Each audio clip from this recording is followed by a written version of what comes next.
Assalamualaikum warahmatullahi wabarakatuh. Bismillahirrahmanirrahim. Bagaimana kabarnya? Mudah-mudahan semuanya dalam keadaan sehat walafiat. Dalam video ini saya akan melanjutkan pembahasan soal ujian sekolah ya muatan pelajaran IPA. Kemarin di video kedua saya sudah menjelaskan pembahasan dari soal nomor 6 sampai nomor 10 dan di video ini di video ketiga saya akan melanjutkan soal dari urutan soal 11 nanti sampai soal 15. Soal 11, gambar berikut yang menunjukkan jenis sendi peluru adalah yang mana ya? A1, B2, C3, D4, dan E5. Nah, kira-kira mana jawaban yang tepat? Nah, di sini ada bahasa sendi. Apa itu sendi? Sendi itu adalah tempat atau ruang ya di mana bertemunya antar tulang gitu ya.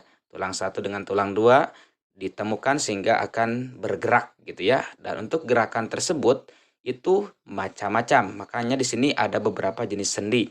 Yang pertama, sendi putar. Kita lihat di sini bagian leher. Ini adalah termasuk sendi putar. Ciri khas sendi putar adalah kemampuannya untuk menggerakkan tulang dalam gerakan memutar atau rotasi dari tulang lain. Contoh sendi putar adalah sendi di bagian leher. Sendi putar ini membuat bagian kepala bisa bergerak memutar ya. Nah, selanjutnya mengenai sendi ada lagi yang disebut dengan sendi geser. Sendi geser bisa dikenali dari di bagian tulang yang membentuk gerakan bergeser searah secara mendatar. Contoh sendi geser bisa dilihat pada bagian sambungan antara pergelangan tangan atau pergelangan kaki. Nah, kita lihat ini ya. Di nomor 5 ini adalah sendi geser. Itu bagian sambungan antara pergelangan tangan atau pergelangan kaki. Nah, ini membentuk gerakan bergeser searah ya, secara mendatar. Selanjutnya yang ketiga ada lagi yang disebut dengan sendi pelana. Sendi pelana membantu menggerakkan tulang ke berbagai arah, yakni ke samping kiri dan ke kanan, serta gerakan ke depan dan ke belakang.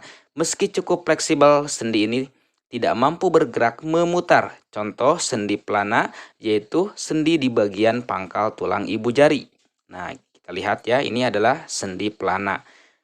Kemudian selanjutnya sendi engsel. Sendi engsel bergerak seperti cara kerja engsel pintu, membantu tulang bergerak searah menyerupai pintu yang dibuka ditutup. Contoh sendi engsel adalah sendi di bagian lutut ya dan bagian siku yang bisa membengkok. Nah, atau disebut ulna. Nah, ini adalah sendi engsel ya pada siku atau pada lutut. Kemudian ada lagi yang disebut dengan sendi gulung. Sendi gulung ditandai dengan adanya rongga sendi dan bagian ujung tulang yang berbentuk bulat. Persendian ini menghasilkan gerakan dua sumbu arah secara fleksibel, kecuali gerak memutar. Contoh sendi gulung yaitu sendi yang ada di antara rahang serta antara tulang telapak tangan dengan tulang jari tangan. Nah, ini adalah sendi gulung. Kemudian yang terakhir ada lagi yang disebut dengan sendi peluru. Nah, kita perhatikan ya mengenai soal di atas gambar berikut yang menunjukkan sendi peluru yang mana gitu ya. Nah, ini kita bahas sendi peluru. Sendi peluru merupakan jenis sendi untuk berbagai gerakan ke segala arah, termasuk gerak memutar. Nah, sendi peluru memiliki rongga sendi dengan tulang yang ujungnya membulat seperti bola. Contoh sendi peluru adalah sendi di bagian panggul yang menyatukan tulang panggul dengan tulang paha. Contoh lainnya sendi pada bahu. Nah, ini ya pada bahu yang menghubungkan tulang belikat dan tulang lengan. Nah, jadi jawaban yang tepat untuk soal nomor 11 adalah A ya. A di sini adalah sendi peluru ya, sendi pada bagian bahu yang menghubungkan tulang belikat dan tulang lengan. Selanjutnya nomor 12. Perhatikan gambar berikut. Nah, ini adalah gambar rangka ya, rangka pada manusia. Fungsi bagian rangka seperti gambar di atas adalah melindungi organ apa? Yang pertama atau A, otak, B, usus, C, ginjal, atau D, jantung. Kita perhatikan di sini. Nah, ini adalah gambar ya bagian rangka pada manusia yang di dalamnya terdapat salah satunya adalah jantung. Jadi fungsi dari bagian rangka seperti gambar di samping atau gambar di atas ini ya, itu adalah untuk melindungi jantung ya, jantung manusia. Selanjutnya nomor 13. Perhatikan gambar berikut. Nah, ini ada gambar burung ya, hewan seperti tampak pada gambar Di atas ya gambar burung ini bernapas dengan apa? Ya, A. Trakea, B. Insang, C. Paru-paru, atau D. Permukaan kulit. Nah, kira-kira yang tepatnya yang mana? Trakea, insang, paru-paru, atau permukaan kulit?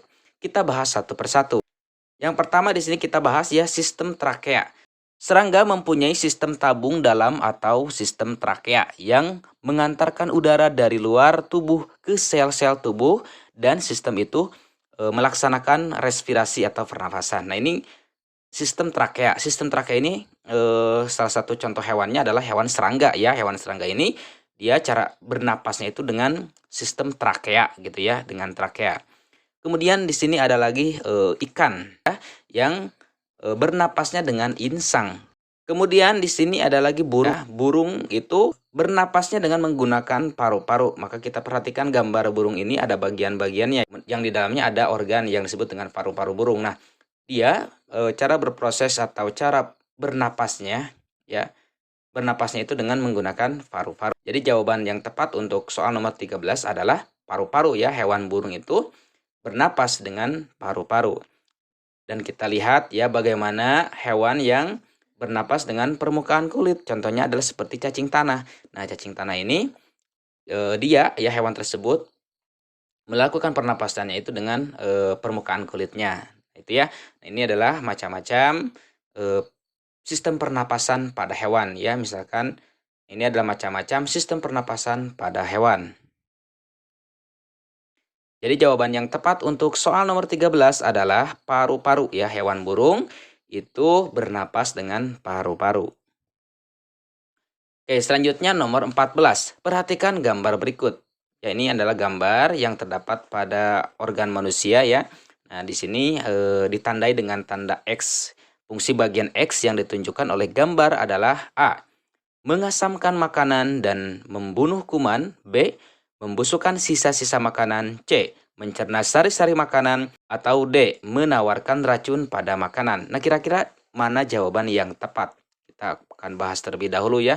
Nah, ini adalah mengenai bagian-bagian pada manusia ya. Mulai dari gigi, kelenjar lidah, masuk ke dalam, ya ada batang tenggorokan, sampai ke dalam. Ini adalah proses pencernaan ya pada manusia yang diawali dari gigi mengunyah makanan ya, dilembutkan. Setelah dilembutkan masuk ke dalam rongga atau ke dalam batang tenggorokan trakea. Kemudian masuk ke lambung ya. Nah, ini yang terdapat pada gambar yang ditandai dengan X itu adalah lambung ya. Ini adalah lambung. Nah, fungsinya apa ya? Fungsi dari lambung tersebut apa? Kita bahas. Di dalam lambung, makanan dicerna secara mekanis dan kimiawi. Pencernaan mekanis dilakukan oleh dinding atau otot lambung yang meremas dan mengaduk makanan. Kemudian yang kedua, pencernaan kimiawi. Pencernaan kimiawi dilakukan oleh getah lambung yang dihasilkan oleh kelenjar getah lambung. Kemudian di sini kita bahas mengenai macam-macam enzim di dalam lambung atau di lambung. Getah lambung mengandung enzim pepsin, renin, dan asam klorida. Kita bahas satu persatu ya. Pepsin. Enzim pepsin itu berguna untuk memecah protein menjadi pepton. Kemudian kedua renin. Enzim renin berguna untuk mengendapkan protein susu menjadi kasein. Kemudian yang terakhir ini adalah asam klorida. Asam klorida berfungsi mengasamkan makanan dan membunuh kuman yang masuk bersama makanan. Berarti kita tentukan jawaban untuk soal nomor 14 yang ditandai dengan X, mengasamkan makanan dan membunuh kuman. Selanjutnya nomor 15. Perhatikan gambar berikut ini. Fungsi bagian organ peredaran darah yang ditunjukkan oleh angka 2. Nah, kira-kira itu apa tujuannya? A. Memompa darah bersih ke seluruh tubuh. B. Memompa darah kotor dari jantung menuju paru-paru. C. Menerima darah kotor dari seluruh tubuh. Atau D. Menerima darah bersih ke seluruh tubuh. Nah, kira-kira mana jawaban yang tepat? Nah, di sini kita bahas secara lengkap ya mengenai bagian-bagian yang ada pada peredaran darah dan fungsinya. Dan kita lihat mengenai pertanyaannya. Tadi fungsi bagian organ peredaran darah yang ditunjukkan oleh angka 2. Nah, berarti di sini kita lihat yang ditunjukkan oleh angka 2 yaitu bilik kanan. Bilik kanan itu fungsinya apa? Untuk memompa darah kotor dari jantung menuju paru-paru. Jadi jawabannya adalah yang B.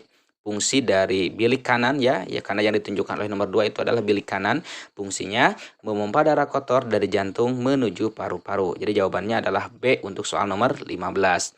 Nah, itulah pembahasan. Baiklah, sekian dulu mengenai pembahasan soal ujian sekolah ya mengenai muatan pelajaran IPA di video yang ketiga. Insya Allah nanti akan dilanjut pada video yang keempat. Sekian dulu. Assalamualaikum warahmatullahi wabarakatuh.